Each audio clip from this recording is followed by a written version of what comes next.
Hi, Jules here for Talk to Me Tuesday on October 13th. You'll see I have rearranged more, as I do. Got my new sewing table set up, which is really a workbench. It's got an 1.5 inch thick solid wood top, kind of butcher blocky top. I love it. It's awesome. It's adjustable height. Right now I've got it set to where the very top of it is at 28.5 inches, which is a good 1.5 inches below what the top of my desk, the sewing desk that the machine was sitting on, is. Meanwhile, Project Linus Mystery Quilt, Lucy's Love Notes, is moving right along. I showed you my envelopes last week and my from week 2 and my hearts from week 1. This week, week 3 is paper piecing, and Mary, the woman that does the quilt along and designs the quilt, always likes to do different, she likes to do different techniques throughout the quilt, and especially, she does a video demonstrating how to do the blocks for that week, or whatever the clue is, that you can watch, in addition to downloading the pattern and instructions. And she tries to make it very beginner friendly, so it's, you know, it's also not just a fundraiser for Project Linus, but it's also sort of a recruitment tool, I think, to get more people, maybe people that normally just do crocheted, or just do knitted, or just do fleece blankets, to jump in and learn how to quilt. And so there's a lot of beginners involved in the process, and this is probably the easiest paper pieced block you could ever do, because it's literally just, what, 7, 8 straight lines.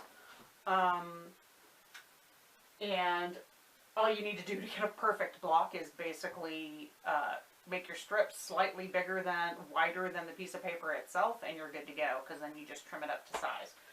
This week is supposed to represent sunrise and sunsets. There's a flamingo theme kind of thing to this quilt. I normally do pretty scrappy and don't necessarily use the same fabric, other than the background fabric, but when I'm doing these quilts. But I had enough, and I didn't have a lot of colors in my leftover batiks, or even in my fat quarters, to use, because there's certain fabrics I'm saving for later weeks, because I know I need more of them.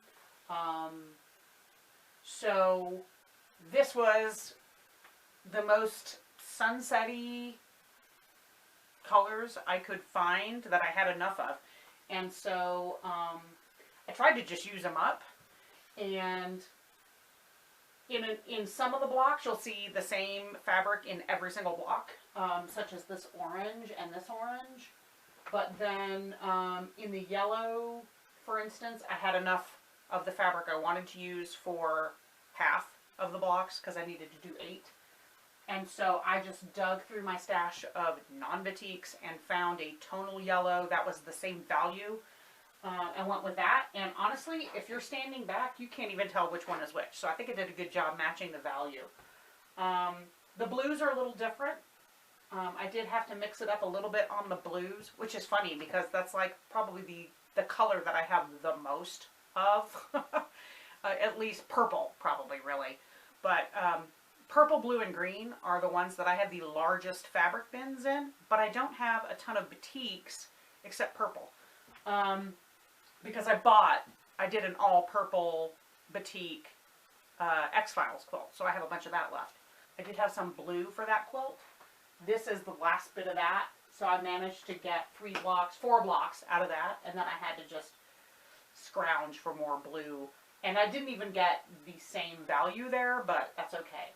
So I was trying to get down from like a dark, kind of russety, dark red, brown, through the oranges to the yellow, to the green, to the teal, to the purple, turquoise, to the blue. So I got all those done on Saturday. I cranked that puppy out on Saturday. So easy peasy, and wow, talk about a nice break after the envelopes of last week. So that was pretty cool. So that's done, and I was able to jump into some other things. So I also got back to work on Brayden's quilt, and I finished all the letters in his name for the front of the quilt. The giant block that I already made previously, there's a section of it that I felt like would be really hard to paper piece, and so I decided to do a freezer paper stencil and paint it on with fabric paint. So I did that over the past week. I actually did that this weekend after I finished these. I also got out all my Halloween and Christmas fabrics that weren't designated for something specific. The Halloweens are mostly left over from those 2 Halloween quilts I pieced last year. And the Christmas fabric is left over from the fabric that a coworker gave me that was her grandmother's. The reason I washed all of that is because it's time to make some masks. And my thinking is we're not going to stop wearing masks before Christmas. So I'm going to go ahead and make some Halloween themed masks and some Christmas themed masks. And preparation for that, just as an easifying thing, I guess. My daughter prefers the ear elastic, and I've actually been using the ear elastic on a couple of masks, and I like it. I bought these that are already cut and they're adjustable, so all you have to do is sew the ends in, and then you can adjust it to fit your ear.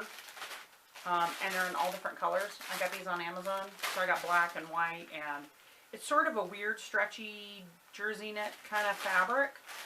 My thinking is if it's cheapo and it doesn't last, maybe we won't need them anymore after that, but if we do, I have elastic. I can add more straps if I need to, but this will be a quickie way to get a bunch done, because I can do black on the Halloween ones, and I can do white on the Christmas ones. It'll just be easy. I did get some more of the nose pieces too. I don't think I'm going to need them, but I have had a few break that have been laundered multiple times because I don't bother to take them out when I wash them.